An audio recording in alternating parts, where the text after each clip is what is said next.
Андай болып тұрмын, ұйықтамай, шаршап, түсінбей, непонятно болып тұрмын.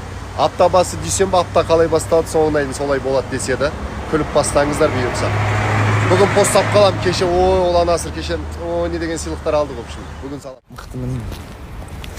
Не деген сүйкімдімін.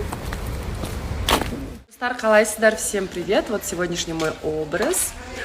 Смотрите, какие у меня сережки красивые. Отмечу ссылочку. Вот такие маленькие, сладкие, миниатюрные. Очень красиво смотрится. Всем хорошего дня. Доброе утро. Қалайсыздар, что делаете? Я вот проснулась.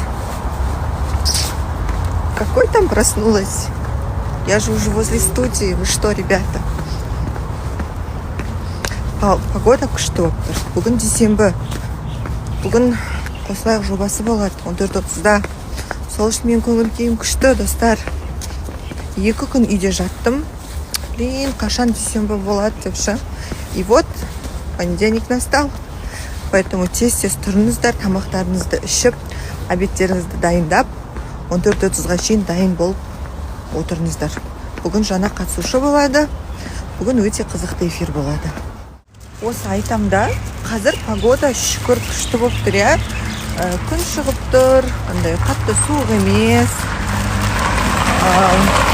Мен жұма күні Шымкент қаласына кетем ғой.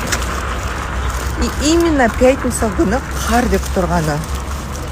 Қалай өзі былай? Всегда осы Алматыдан үйге қайтам ғой Шымкентке. Сол кезде всегда жаңбыр болады, қар болады, задержка рейса болады. 4 сағат, 5-6 сағаттап задержка болады да. Соны ойлап тұрмын. Енді ойлағанмен пайда жоқ қой. Будем надеяться на лучшее. Надеюсь, без задержки все будет классно. Регина екеумізге кофе қаш алдым и бара жатырмын.